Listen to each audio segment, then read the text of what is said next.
So today we are going to see how to avail maximum benefit of the taxation system allowed towards investment in housing property.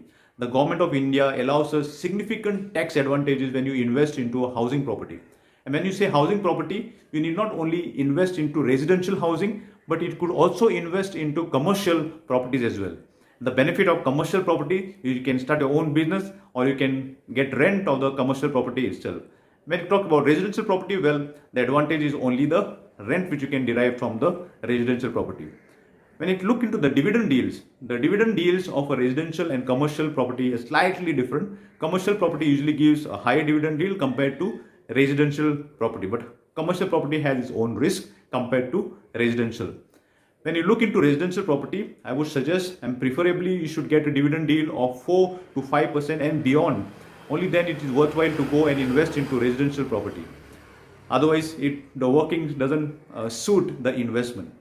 And when you go for a second-hand deal of residential property, you can get the maximum benefit there.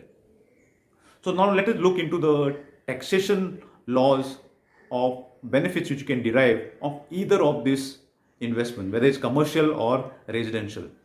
So the loan which you avail to get a residential property or to get a commercial property, the loan aspect remains the same. So the interest portion of the loan, if you are a new home buyer, then you can avail an interest benefit of 2 lakhs under section 24. And once the section 24 is exhausted, which is of 2 lakhs, then you can get an additional tax benefit of up to 50,000, that is under section 80E, if you have invested into the property in the year 2013 or 2014.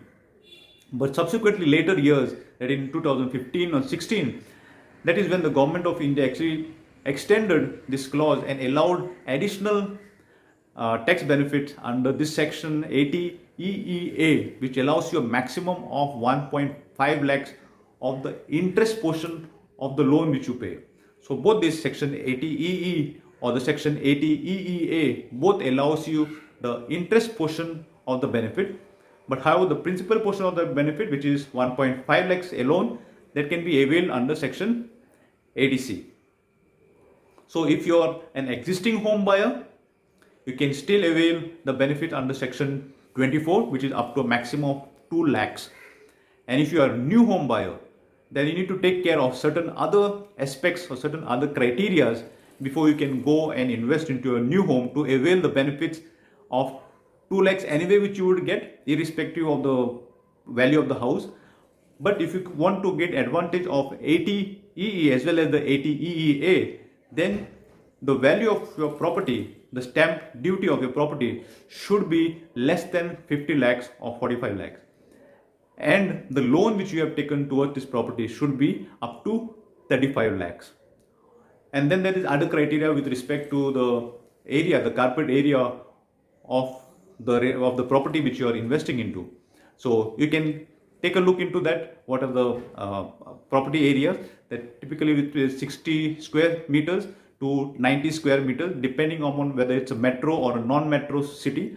So depending on that, that particular criteria would apply when you want to go for extending the interest benefit to section 80EE or section 80EEA.